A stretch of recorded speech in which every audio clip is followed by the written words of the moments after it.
王浩，本来你只要跪地求饶，出招吧。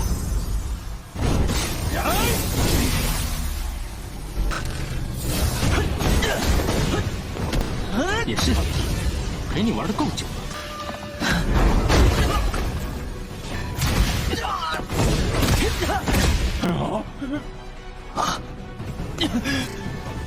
你竟敢！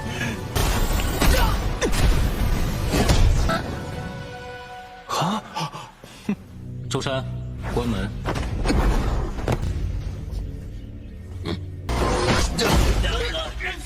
放开我！你臭小子！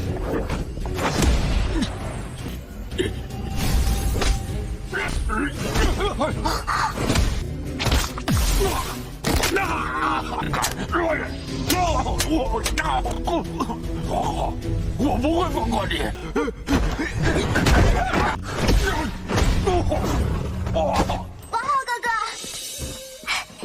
王浩哥哥，我刚回来，所以就立刻赶过来了。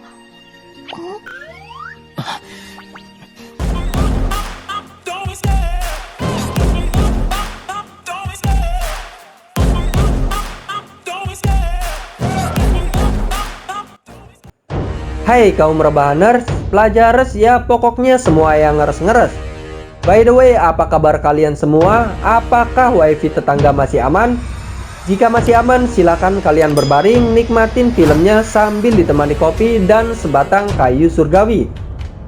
Di video kali ini, gua akan membahas Donghua yang berjudul Ancient Myth Part 1. Film menceritakan seorang bocah dari kota kecil yang benih rohnya telah dihapus. Secara tak terduga menerima bantuan dari harta karun kuno dalam dunia seni bela diri yang makmur. Dalam situasi yang dilanda krisis, apa yang harus dilakukan Wang Hao yang berada di tengah pusaran kekacauan tersebut? Oke, tanpa banyak bacot, kita langsung saja masuk ke isi ceritanya.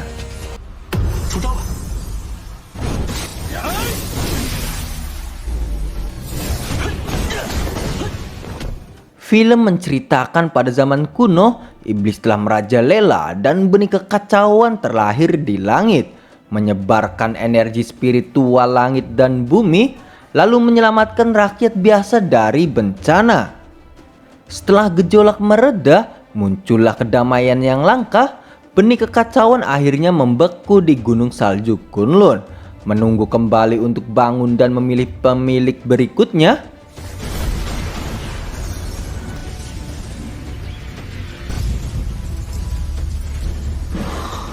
Lanjut cerita, terlihat Su Huang sedang memprovokasi Wang Hao. Dia mengatakan jika Wang Hao adalah sampah, dia berani membandingkannya dengan pangeran ke-6. Su Huang juga menekan Wang Hao untuk membatalkan pertunangannya dengan sang kakak. Dan jika Su Huang menginginkannya batal, maka dia harus berlutut pada Wang Hao. Ternyata Su Huang hanya mengandalkan kekuatan keluarga Su, sehingga dia berani bertindak semena-mena pada semua orang. Pada akhirnya Wang Hao pun terjun dari atas tebing.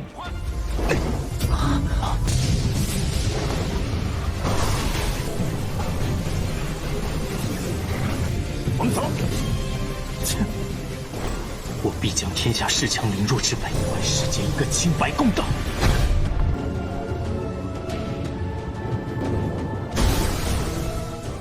Terlihat Wang Hao pun berada pada lautan pengetahuan, lalu dia menemukan benda aneh yang berada di depannya.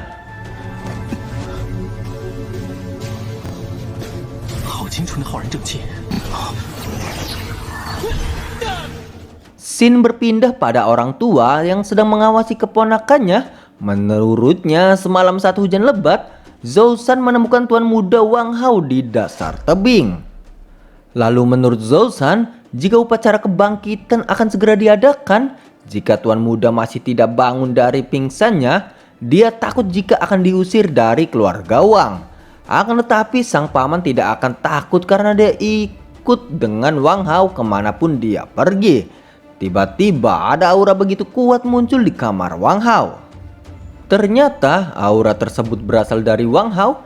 Dia memiliki kekuatan dari benih kekacauan.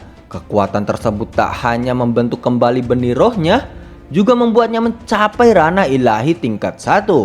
Dia sangat senang karena langit telah memberinya kesempatan untuk bisa berkultivasi kembali.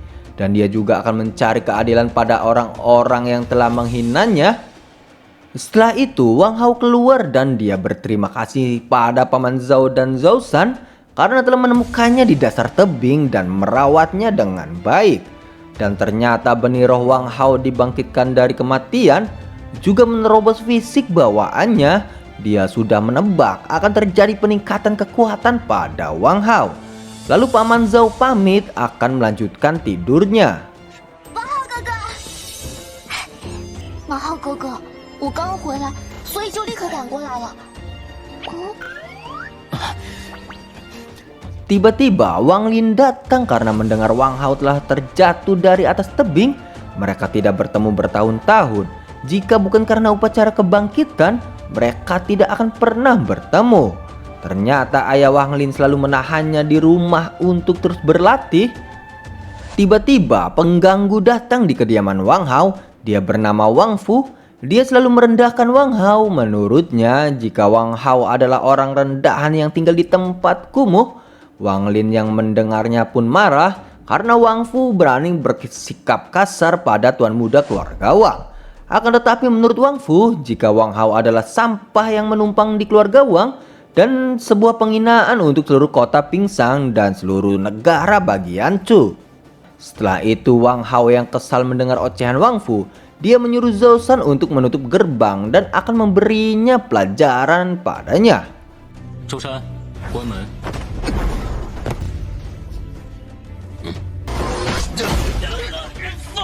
你关门想干什么？你臭小子！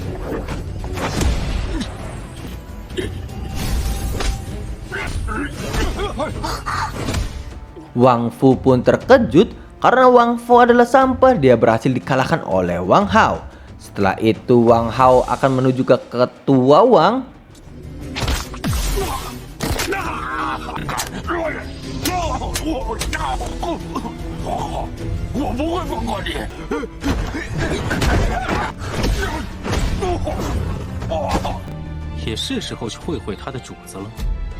Scene berpindah pada Wang Fu yang sedang melaporkan kejadian pada saat dipukuli Wang Hao. Dan tetua pun tidak percaya karena Wang Hao selalu bersikap patuh, tidak pernah bertindak tanpa alasan. Tiba-tiba Wang Hao muncul dan dia mengatakan yang sebenarnya pada tetua, bahwa dialah yang memukul Wang Fu karena Wang Fu bertindak sembarangan terhadapnya. Lalu menurutnya, jika menurut aturan klan, mereka yang belum mengembangkan benih roh pada usia 16 tahun akan diusir dari keluarga Wang. Dan dia belum menghadiri upacara kebangkitan, akan tetapi Wang Fu mengusirnya karena melanggar aturan klan. Itulah kenapa dia memukulinya. Menurut Wang Fu, jika Wang Hao diketahui tidak memiliki benih roh, dan jika Wang Hao dapat melewati upacara kebangkitan sekarang, maka dia akan menjadi penambang di Gunung Timur. Setelah itu, Wang Hao menunjukkan benih roh pada Patriark Wang. 不用你说，我自己去东山当矿奴。一言为定。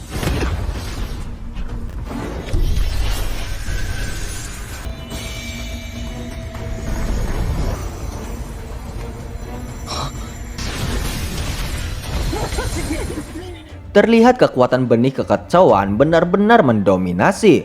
Wang Hao pun tidak ingin terlalu menonjolkan kekuatannya di depan Patriark. Dia pun mendapatkan bakat kelas rendah. Wang Fu yang melihatnya pun terkejut karena menurut dia Wang Hao adalah sampah tanpa benih roh. Akan tetapi Wang Hao membantahnya karena dia tidak tahu mungkin bisa mengalahkan Wang Fu jika tidak memiliki benih roh. Pada saat Wang Hao mengusir Wang Fu, tiba-tiba Wang Qi muncul membela Wang Fu dan menyalahkan Wang Hao karena terlalu menyudutkan Wang Fu. Terlihat Wang Hao memprovokasi Wang Ji. Pada saat mereka kecil, Wang Ji ditendang ke kandang olehnya. Setelah itu Wang Ji pun marah mengajak Wang Hao bertarung. Jika Wang Hao menang, dia harus melepaskan Wang Fu. Dan jika Wang Ji kalah, dia juga harus pergi menambang di wilayah timur. Ternyata Wang Ji berada di ranah ilahi tingkat 3. Terlihat Wang Hao tidak takut sama sekali karena dia yakin bisa mengalahkannya. Lalu murid lain tidak menyangka jika Wang Hao berani menerima tantangan Wang Ji. 王浩，本来你只要跪地求饶，可惜现在晚了。出招吧！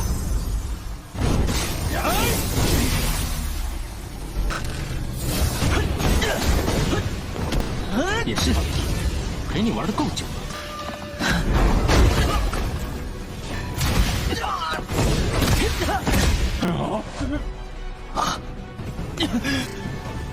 你竟敢！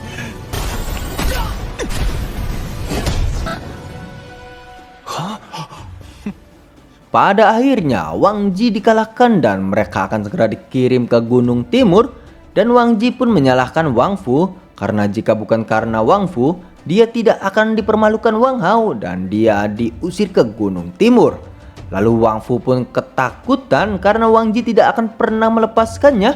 Dia memohon pada Patriark Wang untuk tidak diusir. Akan tetapi Patriark akan tetap pada pendiriannya dan menambah hukuman pada Wang Fu. 真是一出狗咬狗的好戏。 Lanjut cerita, upacara pembangkitan dimulai dan Wang Yi berumur 14 tahun memiliki bakat kelas menengah dan Wang Chuan juga memiliki bakat kelas menengah. Lalu Wang Zi juga sama dengan Wang Yi. Terakhir Wang Lin, dia memiliki bakat kelas atas dan tetua pun mengizinkan Wang Lin memakai sumber daya untuk berkultivasi dan akan menjadi murid inti keluarga Wang. 从今日开始，你入本家修炼，以后你就是本家核心之人。 Lalu menurut Wang Hao, jika bakat kelas atas sangat jarang, tampaknya keluarga Wang melahirkan burung Phoenix kecil. Akan tetapi Wang Lin tidak ingin dipanggil Phoenix karena ketika menyebutkan Phoenix, dia langsung ingat pada Sumuyu. Dan Sumuyu adalah tunangan dari Wang Hao dan dia seorang wanita dengan hati beracun. 她可是你的未婚妻啊！ 不过是个蛇蝎心肠的女人罢了。 Setelah itu, Patriark Wang mengakhiri upacara kebangkitan.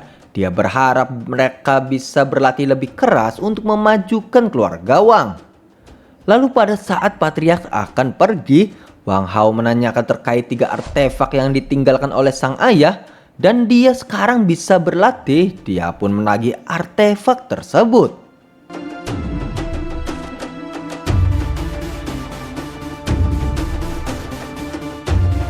Dan cerita pun bersambung pada teman-teman. Jangan lewatkan, akan ada cerita selanjutnya. Terima kasih, see you and bye-bye.